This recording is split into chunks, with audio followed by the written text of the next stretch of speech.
여러분 지난 주일날 우리가 연합예배를 드렸는데 연합예배 드리면서 말씀 나눴던 그 말씀 제목 기억하십니까?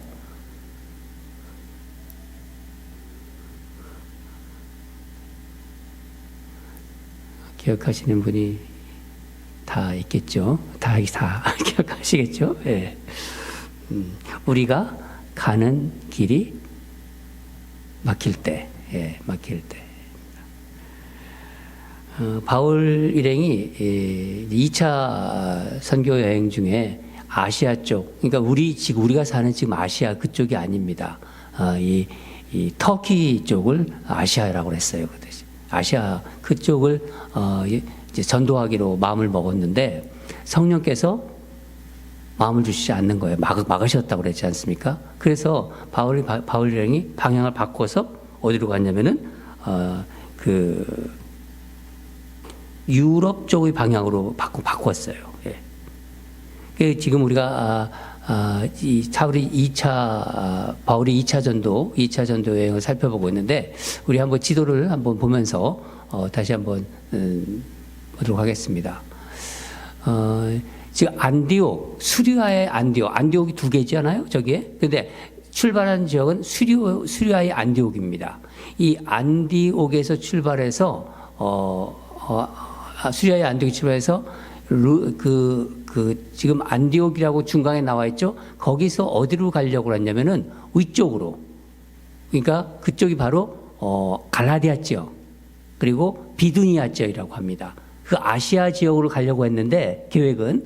그런데 성령님께서 방향을 바꾸게 해가지고 어디로 가냐면 드로아 쪽으로 갑니다. 드로아에서 어디로 가냐면 이제 바다를 건너, 저 바다는 저 지역이 뭐냐면은 에게해예요. 이쪽은 지중해라고 부르고 저쪽은 에게해라고 부르는데 그 에게해를 건너 네아폴리로 건너갑니다. 예.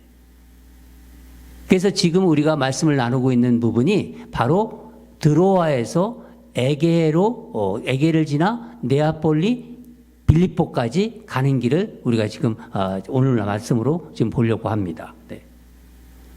그러니까 오늘은 유럽 대륙의 복음이 처음 어떻게 전해졌는지를 한번 살펴보도록 하겠습니다. 바울 일행이 탄 배는 이 아시아 대륙과 이쪽은 아시아 대륙이라고 합니다. 아시아 대륙과 유럽 사이에 있는 섬이, 저기엔 섬이 표시되어 있지 않은데 사모드락의 섬이라고 있습니다. 이 사모드락의 섬에서 하룻밤을 지내고 네아폴리에 도착합니다. 그 11절을 보면은 우리가 드로아에서 배로 떠나 사모드락에, 즉 좀 전에 제가 사모드락의 섬을 말씀드리지 않았습니까? 이 사모드락에로 직행하여 이튿날 네아폴리로 가고. 그러니까 당시 이 바닷길은 닷새 정도가 걸렸다고 합니다. 그러니까 네아폴리는 지금의 그리스 북부 지역이에요.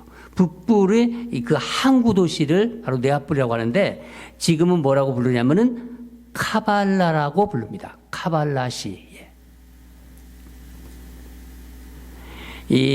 나중에 우리가 한번 그럴 기회가 있으면 참 좋겠는데, 지난 우리가 사도행전 우리가 처음 시작할 때 우리가 바울의 그 선교 여행지를 한번 성지순례를 하고 싶다 그런 마음을 같이 나누지 않았습니까? 뭐 그게 이루어졌으면 참 좋겠다는 그런 생각을 제가 하고 있습니다. 이 네아폴리 그 카발라에 가면은 성 니콜라스 교회가 지금도 있대요. 갔다 온 사람들이 그러는데, 그 교회를 딱 들어가면은 벽에 벽화가 그려져 있는데 드로아에서 이 바다 이쪽 나시아에서 환상을 보는 바울의 모습이 그려져 있대요. 그리고 또 한쪽 면에는 이 바울이 성경을 가슴에 품고 첫 발을 디딛는 그 모습, 그것도 그려져 있대요. 그러니까 우리가 이 말씀을 이렇게 지금 사도행전 말씀을 보지 않습니까? 근데 그 말씀이 실제로 성지순례 가면은 그게 느껴지는 거예요. 그대로. 아, 바울이 여기서 환상을 보았구나. 바울이 여기서 성경을 들고 첫 발을 띄었구나. 근데 그 당시 성경은 없었어요, 사실은. 이게 화가가 이제 상상을 해서 성경을 들고 있다고. 그러니까 그 당시 성경은 이렇게 만들어지지 않았을 때입니다. 신약성경은. 그런 상상을 제가 해봤습니다. 그러니까 바울 일행, 여기서 이 바울 일행은 실라 또 디모데 누가. 그러니까 바울과 실라와 디모데 누가 이 바울 일행이에요. 그러니까 네아폴리를 거쳐 그 위에 지역 아까 지도에서 봤죠. 빌립보를 이어주는 길로 이제 들었습니다. 그 길이 바로 에그나티아라고 합니다. 지금도 에그나티아 대로라고 해요. 그게 14km 정도 떨어져 있다고 합니다. 나중에 저는 여기를 한번 다 걸어보고 싶어요. 그래서 마게도니아의 첫 성 빌립보에 도착해요. 빌립보에. 여러분 지금 말씀을 들으면서 지도도 봤죠? 아, 1세기에 저렇게 배를 타고 오이를 건너서 그 먼 거리를 저 지역을 지금 전도하러 바울이 가고 있구나. 그런 모습을 하면서 말씀을 한번 들어보세요. 훨씬 더 실감이 날 거예요. 첫 성, 그러니까 마게도니아의 유럽 대륙의 첫 지역, 그 성인 빌립보에 마게도니아의 첫 성인 빌립보에 도착합니다. 바울은 전도 여행 시에 주로 이제 어디로 갔냐면은 도시에 들어가면은 회당을 찾아서 갔어요. 마치 어느 지역에 가면은 예수 믿는 사람들이 교회를 찾지 않습니까? 그런 것처럼 회당을 이제 찾았습니다. 회당에서 복음을 전했는데 이상하게 이 빌립보에서는 회당에 갔다는 얘기가 없어요. 때때로 바울은 이제 사람이 많이 모이는 시장 같은 데 가서도 복음을 전했어요. 근데 유럽 대륙의 이 마게도니아의 첫성 빌립보에서는 바울이 이제 회당에서 복음을 전했다는 말이 없다는 거죠. 그러니까 보통 그 유대인들 남자 기준으로 10가정이 되면은 세대주가 남자 기준으로 10세대가 되면은 회당을 세워요. 유대인들은. 마치 이제 한국 이민자들이 한 10가정 모이면은 10가정이 아니죠. 우리는 몇 가정만 모여도 바로 교회를 세우잖아요. 비슷하죠. 예. 우리는 두세 가정 모여도 교회를 세웁니다.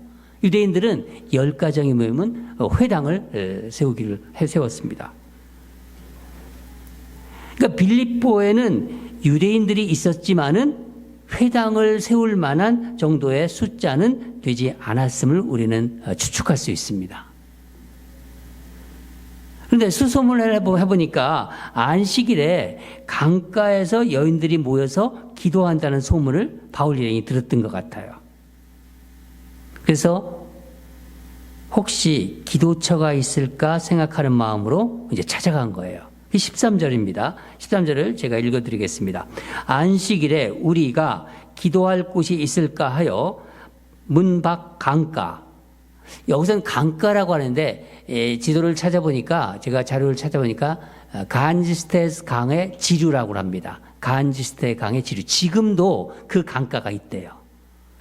또 이 성지순례를 갔다 온 사람들은 그곳이 참 이렇게 아주 마치 야키마의 그 강에서 그 물이 흐르지 않습니까? 졸졸졸졸 흐르는 그 시냇가처럼 그렇게 아주 아름다운 곳이라고 합니다. 그 시냇가에 나가서 거기 앉아서 모인 여자들에게 말하는데 안식일에 우리가 기도할 곳이 있을까요? 문밖 강가. 그러니까 시냇가에 나가 거기 앉아서 모인 여자들에게 말하는데 저는 이 장면을 이렇게 계속 묵상하면서 상상하면서 궁금증이 이렇게 들었어요. 아시아 대륙, 그러니까 그 터키 지역, 지금의 투르키예 지역에서 있던 그 사도 바울이 유럽의 마게도니아의 첫성 빌립보에 왜 왔을까? 어떻게 오게 된 것일까? 이런 생각이 들더라고요. 먼 거리인데. 지금으로 따지면은 그 거리를 제가 지도를 보면서 또 자료를 찾아보니까 2,000km가 넘는데요. 2,000km. 그러니까 바울이 어디로 갈지를 몰라 드로아에 있을 때, 드로아 지역에 있을 때 한밤중에 환상을 보지 않습니까? 마게도니아로 건너와 나를 도우라 하는 그 환상을 바울이 보았습니다. 그래서 바울은 그것을 성령의 인도하심으로 생각한 거예요. 바울은 참 어떤 면에서는 참 대단한 사람입니다. 환상을 보고 그것이 바로 실행으로 옮겨져요. 하나님의 인도하심이라고 확신합니다. 저는 이런 마음이 참 부러웠어요. 우리가 생각을 하고 마음을 먹고 실행에 옮기기까지 얼마나 마음이 오래 걸립니까? 바울은 그런 면이 우리에게 많은 도전을 주는 것 같습니다. 그래서 무려 2,000km가 넘는 길을 배를 타고 걷고 그래서 도착한 곳이 바로 이 빌립보예요. 그런데 빌립보에서 바울 일행이 만난 사람들이 누구인가요? 그냥 시냇가.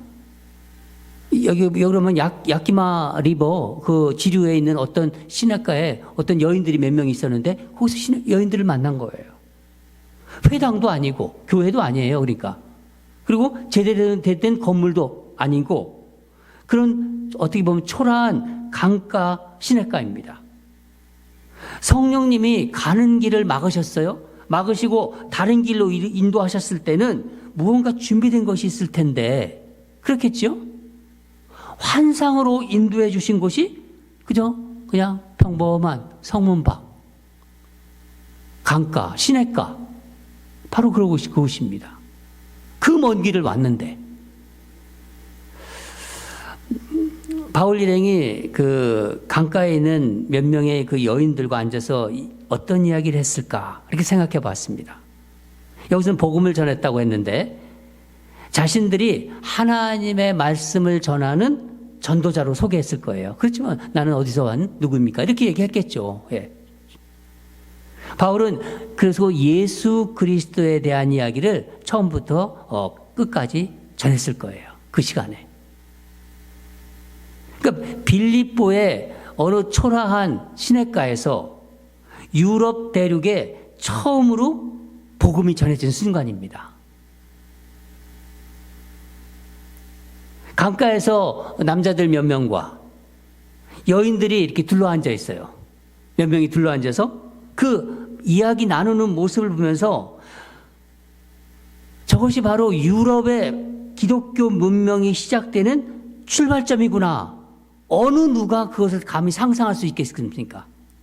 아무도 상상할 수 없었을 거예요. 저는 이 부분을 이렇게 계속 이렇게 상상하고 묵상하면서 하나님의 일을 한번 생각해 보았습니다. 하나님의 역사는, 하나님의 일은 종종 이렇게 평범한 곳. 아니, 이렇게 우리 눈에 보기에 초라한 곳에서 시작된다는 거예요. 마치 예수님께서 이 땅에 오셨을 때 어디서 태어나셨죠? 마구간에서. 알아주지 않는 그냥 평범하고 초라한 그런 마구간에서 예수님이 오신 것처럼. 하나님은 종종 이런 방법으로 하나님의 일을 이루어 가십니다. 세상적으로는요, 대단하지 않아요. 정말 보잘것없어요. 또 인물도 뭐 대단한 인물도 아니에요. 여인들 몇 명 만나요. 남자도 아니에요. 그 당시에. 그저 평범한 장소에서 하나님의 위대한 역사를 이루어 가십니다. 그래서 저는 오늘 본문을 묵상하면서 두 가지 마음을 주셨어요. 첫째는 하나님의 일은, 우리가 다 하나님을 믿는 사람 아닙니까? 하나님의 역사는 우리의 하나님 자녀의 일상의 삶 가운데 이루어진다. 여러분, 하나님께서는 하나님의 사람들을 통해서 일을 하세요. 그러니까 우리가 살아가는, 하나님을 믿는 사람들이 살아가는 평범한 그 일상에서 성실히 행하는 그 일을 통해서 하나님의 일이 이루어진다는 거예요. 평범한 이야기지만은 아주 중요한 얘기입니다. 생각해 보세요. 안식일이에요. 말하자면 오늘날 같으면 주일이에요. 이 안식일에 예배 처소를 찾는 것, 또 예배 처소를 찾아서 기도하는 것, 하나님을 믿는 백성들에게는요, 이게 일상적인 일이에요. 우리가 매 주일 나와서 이렇게 예배를 드리듯이. 당연한 일이죠, 예배 드리는 일이. 나는 오늘 예배 안 드려요. 이런 사람들이 뭐 있겠어요? 어떤 일이 있기 때문에 안 나오는 거죠. 그 일상의 일을 통해서 유럽 복음화가 시작됐다는 거예요. 그러니까 유럽 최초의 교회는 예배 처소를 찾다가, 예배 드릴 곳이 어디 있나를 찾다가 어디죠? 강가, 시냇가에서 싹이 자라기 시작한 거예요. 참 놀라웠지 않습니까? 아까도 말씀드렸지만 바울은 이 빌립보로 오기 전에까지 아시아로 쪽으로 가서 복음을 전하려고 했다고 말씀드렸습니다. 성령님이 바울이가 하는 길을 막으셨어요. 새 길을, 성령님이 길을 막으실 때는 뭐라고 했죠? 새로운 길을 열으신다고 했습니다. 이 새 길을 열어 바다를 건너가게 하셔가지고 마게도니아의 첫 성 빌립보에 왔는데 건너와 보니 아무도 맞이해 주는 사람도 없고 예배드릴 장소도 없어요. 막막하죠. 그러나 바울은 회당이 없다고, 또 강가에 여자들만 있다고 자기의 일, 복음 전하는 일이 바울이 받은 사명이 아닙니까? 그 일을 소홀히 하지 않았어요. 자기의 일에 최선을 다했습니다. 어떤 환경을 탓하지 않고. 주님은 이들의 만남을 통해서 새로운 역사를 이루어 가셨어요. 여러분, 우리가 하는 매일 하는 일들이 있잖아요. 내가 하나님을 믿는 사람이에요. 또 여러분도 그렇고. 근데 직장에 나가 또 각 나가서 하는 일이 있잖아요. 그것이 매일매일 일어난 일이고, 어떤 면에서는 작고 사소한 일, 어쩌면 하찮게 보이는 일일 수도 있어요. 그렇지만은 그 일을 성실하게 감당할 때 하나님은 그 일을 통해서 하나님의 일을, 하나님의 역사를 이루어 가세요. 여러분, 이 처음부터 큰 일을 하는 사람들은 별로 없어요. 작은 일에 충성할 때 주님이 큰 일을 맡기세요. 또 그 큰 일도 넉넉히 할 수 있게 됩니다. 그러니까 어떻게 보면 작고 사소하고 반복적인 일이죠. 그 하찮게 보이는 일에 성실하게 충성할 때 주님은 아름답고 위대한 일을 이루어 나가세요. 여러분의 가정과 여러분의 직장과 여러분이 만나는 사람들 속에서 여러분이 하나님을 믿는 자녀로서 그 일에 바울처럼 충실할 때 하나님은 어느 때, 어느 순간 하나님의 역사를 이루는 일에 동참시키십니다. 둘째로 하나님의 일은 하나님의 자녀들이 모여서 서로 선한 영향력을 서로 주고받을 때 바로 시작된다는 거예요.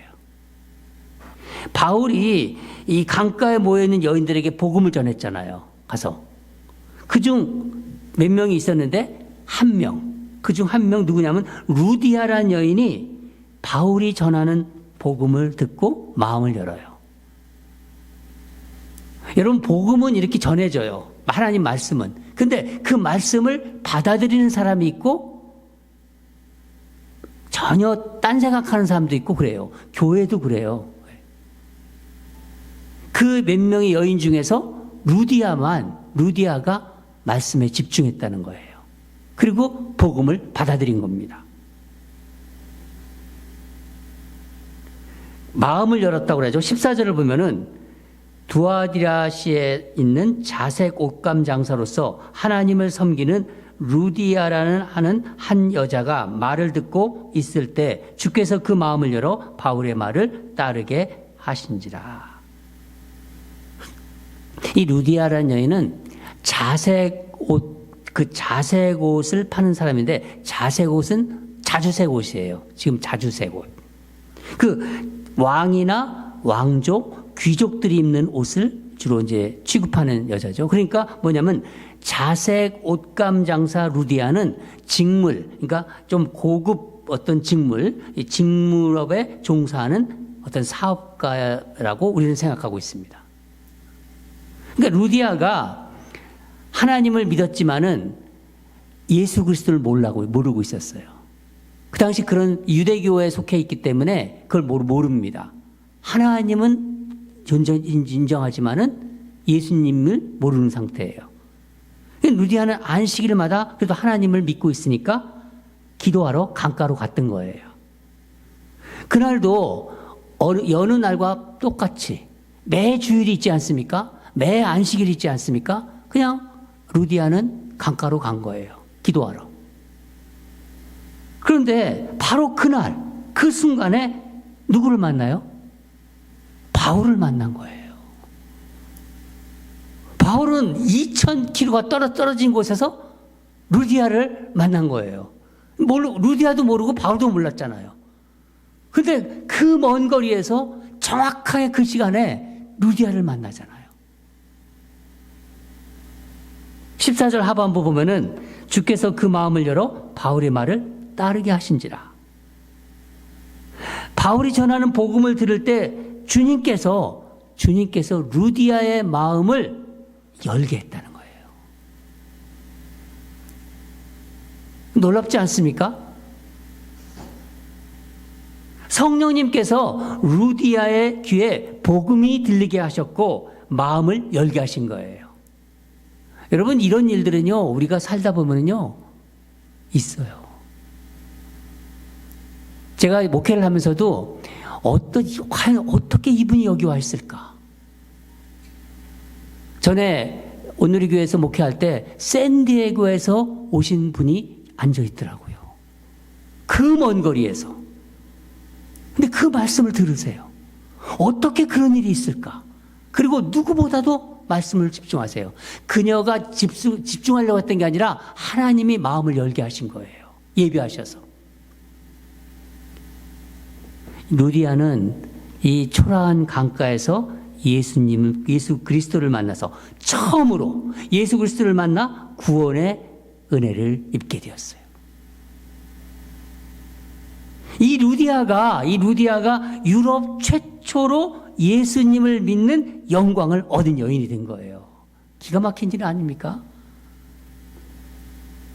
바울이 수천 킬로의 길을 걸어와서 빌립보 성문과 어느 신학교에서 만나도록 주님이 예비하신 한 영혼이죠. 근데 여러분, 아까도 말씀드렸지만 한번 생각해 보세요. 어디 루디아만 이런 일이 있었나요? 여러분에게 한번 하나님을 어떻게, 주님을, 예수 그리스도를 어떻게 만났는지를 말해보라면요, 여러분에게도 다 그런 아름다운 스토리가 있을 거예요. 예수님께서, 또 성령님께서 여러분의 마음을 열어서 이 자리에 앉아 있는 거예요. 저는 그런 생각이 듭니다. 예수 그리스도를 믿게 하여 지금 이 자리까지 오게 한 분, 각자의 스토리가 있는 거예요. 그리고 바로 거기에 성령님이 여러분의 삶에서 역사하신 것입니다. 저는 이 여인들이 강가에서 무엇을 했을까 또 이렇게 생각을 해봤습니다. 강가에서.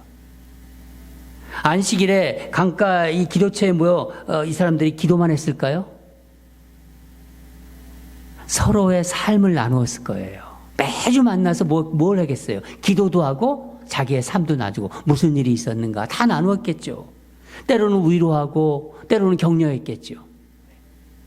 그래서 이 여인들은 그 힘으로, 거기서 받은 힘으로 세상에 또 다시 나갈 수 있었고 안식일이 되면 다시 모일 수 있었을 것입니다.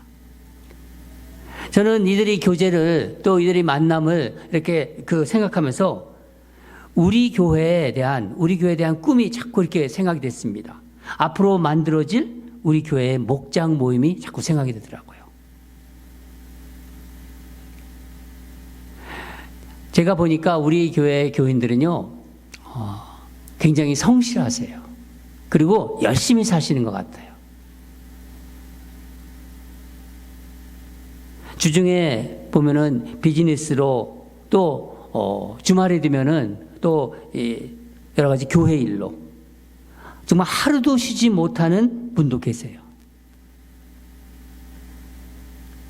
근데 여러분, 우리가 삶이 바쁘다 보면요, 기도 모임 같은 것, 또 소그룹 모임 같은 교회 모임을 자꾸 이렇게 미루게 되는 경향이 있어요.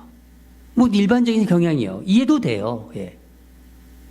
그러나 우리가 꼭 놓치지 말아야 될 것은, 주님의 이름으로 제가 권면하는데, 아무리 삶이 바쁘다지만은 바쁨 가운데 그래도 시간을 내야 되는 거예요.